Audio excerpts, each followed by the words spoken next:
Una vez más, es un gusto estar en contacto con todos ustedes de cara al desarrollo del curso de Introducción a las Ciencias Políticas.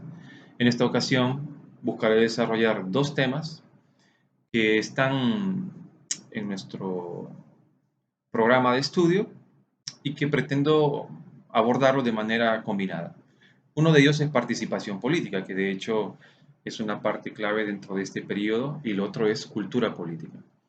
Pero en esta ocasión quiero hacerlo con una innovación en particular. Esa innovación es trabajar estos temas aplicados a un caso en particular que nos ocupa en la vida cotidiana y que representa pues la principal preocupación en estos días tan especiales que nos corresponde desarrollar nuestras labores y nuestras actividades desde el confinamiento, desde el aislamiento. Y esto es el fenómeno de la pandemia. Por eso yo este análisis le he llamado Pandemia y Cultura Política, una mirada panorámica.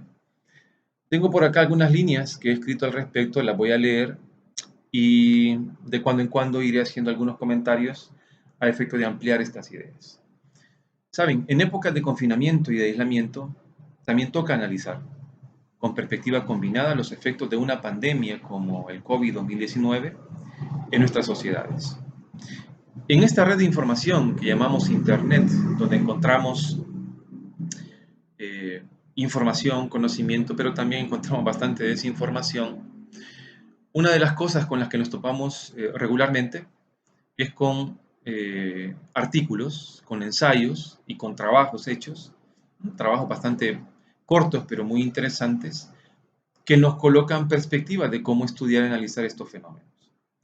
Esto me ha ocurrido en lo particular en estos últimos días y he tomado como propio y asumido como propio el reto de intentar abordarlo desde la perspectiva de la ciencia política. Saben, estos artículos y pequeños ensayos que dibujan algunas líneas de análisis que francamente seducen a seguirles la pista, pues nosotros buscamos darle continuidad escribiendo desde las limitantes propias, obviamente, de nuestros conocimientos y de las propias realidades en las que nosotros vivimos, la realidad salvadoreña. Tengo además una pretensión y esto es combinar dos objetivos. El primero de ellos, obviamente, es darle continuidad al curso de ciencia política y abordar uno de los temas.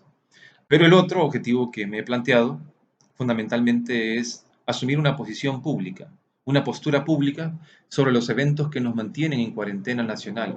Bueno, hoy en día diría prácticamente una cuarentena mundial, si no es que total en su mayoría. Como he anticipado, desde la perspectiva de la ciencia política y desde las plataformas y enfoques particulares de la cultura y la participación. En este sentido, procuro acercarme al problema elegido a partir de dos nociones claves en cultura y participación política. Primero, el tema de las libertades civiles. Y segundo, la percepción de la inseguridad ciudadana. Con estos dos grandes temas de base, intentaré construir una hipótesis de trabajo. Y esta hipótesis de análisis tiene que ver con la siguiente idea. La cultura política salvadoreña impacta directamente en las formas en cómo el gobierno, pero también la sociedad civil, encara la crisis sanitaria llamada COVID-19. Así que si esta va a ser la estrategia de abordaje, dos temas, libertades civiles e inseguridad ciudadana, también corresponde hacer y generar alguna concesión de créditos a aquellas fuentes de información que me son tan útiles para poder establecer pues estos análisis. Por una parte, en primer lugar, pues toda la teoría en materia de cultura política, ¿no? Autores que ya hemos visto y hemos repasado mucho en el curso de Introducción a la Ciencia Política sobre el abordaje de cultura y participación política. En segundo lugar, quiero destacar un estudio muy interesante que ya tiene un par de años, pero no por ello deja de ser relevante, y es un estudio publicado por la Fundaungo, hecho a nivel internacional por el proyecto La POP de Opinión Pública América Latina de la Universidad de Vanderbilt, en coordinación con muchas instituciones educativas, tanques de pensamiento y fundaciones alrededor del mundo. Este proyecto se llama Cultura Política en El Salvador, data más o menos del año 2017 y se enfoca en el tema de la gobernabilidad democrática.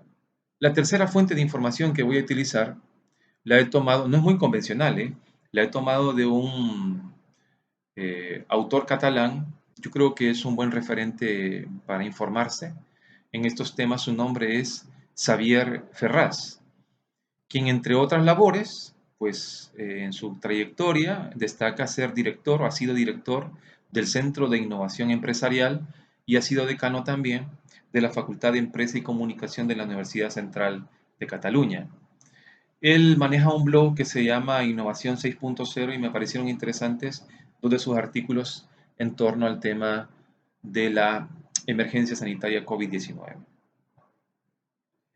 Dado que la indagación en materia de cultura política establece una conexión de dos niveles, la micropolítica, porque por un lado analiza y considera aspectos psicológicos, conocimientos, sentimientos y evaluaciones sobre la cultura, sobre la política en general, y por otra parte también es capaz de abordar la macropolítica, porque todos estos conocimientos, sentimientos y evaluaciones las proyectamos hacia el sistema político, total o parcialmente. Pues este me parece un buen enfoque para entender cómo los ciudadanos, común y corriente como todos nosotros, encaramos esta emergencia, teniendo de telón de fondo que tenemos una cultura determinada, una forma de entender la política, y que esta forma de entender la política va a manejar mucho lo que vamos a decir, hacer durante este periodo en particular. Comencemos con el primero, libertades ciudadanas. Pensemos primero que nada en los escenarios cotidianos en los que nosotros nos movemos. Pensemos antes del mes de marzo del 2020. Pensemos en febrero, en enero de 2020, pensemos 2019, 2018, cómo nosotros vivíamos, entendíamos la política y actuábamos. Este proyecto, la POP, asevera en una de sus páginas, y me parece brutal lo que dice, que las restricciones a las libertades básicas en El Salvador pueden erosionar la motivación para participar políticamente, debilitando los respaldos que nosotros mostramos hacia las autoridades y hacia el sistema político en general. Esto quiere decir que con menos libertades de pensar, de opinar, de publicar, podemos encontrar menos razones para generar niveles de legitimidad hacia los gobiernos. Y uno de los datos más significativos para mí que encuentro en la investigación es que este concepto de libertad, pero ahora vinculada al tema de derechos humanos en El Salvador, tiene a nivel de percepción unos índices muy precarios. Les comento, el estudio indica que el 72% del público encuestado en El Salvador considera que existe muy poca protección en materia de derechos humanos. Y esto en condiciones normales. Ahora, ¿qué sucederá con los derechos humanos cuando no sean las condiciones normales, donde toda la institucionalidad está activada y donde toda la vigencia de los derechos fundamentales está, cuando menos en teoría y en ley, establecida? ¿Qué pasa en una circunstancia donde estas cosas se restringen y algunas instituciones tienen dificultades para acudir en la defensa de estas libertades y estos derechos? Y el problema se agrava todavía más cuando metemos al análisis aquellas regiones del país lejanas a los centros urbanos, lejanas a las urbes. Pienso en las zonas rurales, pienso en aquellas comunidades signadas por el tema de la marginalidad social y económica, por la pobreza y la falta de acceso a servicios elementales. Esto quiere decir que si bien la pandemia del COVID-19 nos ataca a todos por igual, enferma a todos por igual, y si bien sus tasas de mortalidad porcentualmente son bajas, cuando uno ve la cantidad de gente infectada, ya esa baja proporcionalidad suele ser números realmente dantescos. Ni se diga si esa mortalidad toca a nuestra puerta, de nuestros vecinos, de nuestros amigos y nuestras familias.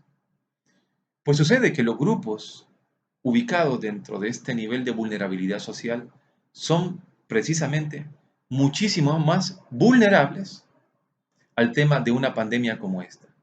No solo por una precaria condición de vivienda, alimentación o sanidad, sino porque al momento de implementar las medidas de excepción y restricción de derechos, así sea parcialmente, ellos son los principales expuestos a ser violentados en sus derechos desde libre tránsito hacia sus lugares de trabajo, muchos de los cuales tienen trabajos irregulares tienen puestos informales, dependen de la venta diaria, dependen de las comisiones, dependen de lo que le puedan dar en un restaurante a nivel de propina. Y si bien hay un apoyo gubernamental para mantenerlos en casa y proteger su salud, todos sabemos que su condición es muy precaria. ¿Y qué pasa cuando ocurren estos procedimientos de detención por incumplimiento de este aislamiento social y la cuarentena domiciliar? Bueno, que no es extraño que ocurran episodios de excesos y abusos de autoridad. Y personas que no están acostumbradas a entender sus derechos, a conocer sus derechos y defender sus derechos, están todavía más vulnerables a esta circunstancia porque tienen que salir. Y una vez en un proceso de detención, conocen poco de cómo defender sus propias garantías y sus propios derechos. Pasemos ahora al tema de la inseguridad. Miren, no me detendré en los datos duros, en las estadísticas de cómo ha bajado los homicidios, feminicidios, lesiones u otros aspectos estadísticos que por la propia condición de confinamiento en el que nos encontramos, pues un efecto normal es que haya un descenso, ¿no es cierto? Bueno, otra cosa también importante será, abro paréntesis, no lo voy a analizar en esta ocasión, pero sería importante hacerlo en algún momento, qué es lo que ocurre con aquellos episodios de violencia al interior de los hogares. Esto necesita un abordaje también muy importante. Cierro paréntesis. No, recordemos que la hipótesis de trabajo gira en torno a la percepción de inseguridad y cómo esto, en condiciones normales, ha condicionado nuestra vida. Ahora pensemos cómo todo esto impacta cuando estamos en un estado de emergencia y un régimen excepcional y a partir de ellos todavía más tenemos que obligarnos a volvernos a casa y quedarnos acá. Les paso un dato. Hasta no hace mucho tiempo, 7 de cada 10 salvadoreños percibían que la inseguridad era el problema más grave que enfrentaba el país, en los que 1 de cada 4 salvadoreños había sido víctima de delincuencia. Ahora bien, la percepción sobre el rol de la policía y la Fuerza Armada en los últimos años ha venido mejorando, probablemente porque algunos indicadores también mejoran y también porque ven a la policía en patrullajes y en operativos cercanos y consideran que presencia militar y policial es sinónimo de mayor seguridad. Pero la pregunta de fondo que me interesa aquí colocar, digamos, sobre el análisis es cómo esto condiciona nuestro comportamiento social. Y es que, fíjense lo que dice, un alto porcentaje de salvadoreños ha modificado su vida a partir de los índices de percepción de inseguridad. Por ejemplo, evitan que sus niños jueguen en la calle, limitan muchísimo sus lugares de recreación. Hoy en día, evitamos en alguna medida, y sobre todo en algunos horarios, parques, plazas públicas, recorrer ciertas calles, visitar familiares o amigos que viven en lugares que ellos mismos nos recomiendan no visitar, ya sea a toda hora en un momento del día. Nos hemos limitado mucho. En cuanto se pueda, se evita también el transporte público. Cambiamos nuestro lugar de trabajo por inseguridad. Cambiamos nuestro lugar de estudio, nuestro lugar de vivienda. Y en ocasiones también cambiamos de país. Y la pregunta es, ¿qué ha hecho todo esto en el cambio de comportamiento frente a nuestras propias iniciativas ciudadanas de cómo encarar no solo el tema de la inseguridad, sino que todo lo que nos rodea a nivel comunitario y a nivel de ciudad? Les cuento, los datos son demoledores. Los salvadoreños que tienen más altos ingresos y que viven en zonas donde se percibe mayor nivel de seguridad, estos son los que están más dispuestos a involucrarse en iniciativas de prevención de la violencia y en actividad comunitaria. En comparación a muchos salvadoreños, y no quiero generalizar que todo salvadoreño que vive en clase media baja y que vive en zonas de marginalidad o de exclusión, padece este problema, pero muchos de ellos sí. Al verse en una circunstancia hostil, en un entorno hostil, donde el miedo, la intimidación y la incertidumbre es la orden del día, lo que prefieren es confinarse todavía más. Lo que prefieren es aislarse todavía más. Y aceptan, esta es la parte drástica del asunto, aceptan con mayor nivel de conformidad que existan estrategias de mano dura. estrategias de represión, estrategias de aumento de penas, redadas y allanamientos. Me preocupa porque este es un caldo de cultivo a partir del cual muchos salvadoreños perderemos nuestra confianza en nosotros mismos para poder actuar en casos de emergencia. Hoy en día tenemos muchas opciones para estar activados, aunque sea desde nuestras casas. Menciono dos. El teletrabajo, esto de trabajar desde casa, que modifica algunos patrones a los cuales estábamos acostumbrados. Antes creíamos que el parámetro más adecuado para medir, uno de los parámetros más adecuados para medir nuestra responsabilidad laboral era cumplir nuestra hora de trabajo. ¿Cómo queda eso hoy en día? Hoy no tenemos un horario. Hoy lo que hacemos a nivel laboral se mide a nivel de productos y cumplimiento de objetivos. Y el otro ejemplo, además del teletrabajo, tiene que ver con la educación en línea. ¿Cómo nos ha confrontado esta emergencia? Las capacidades que tenemos de manejar grupos en línea, de instruirnos, educarnos en línea y establecer una correcta comunicación por esta vía. Nos confronta y nos desafía. El tema es que si estamos más dispuestos a ceder iniciativas y confiar que la autoridad, el gobierno o quien sea no resuelva el problema, porque estamos aterrorizados con nuestro entorno, una emergencia sanitaria hará que este fenómeno se profundice más y puede socavar, en buena medida, nuestras capacidades ciudadanas y nuestras convicciones democráticas. Conclusión. Algunos rasgos de nuestra idiosincrasia política indican que tenemos serios problemas para encarar la emergencia.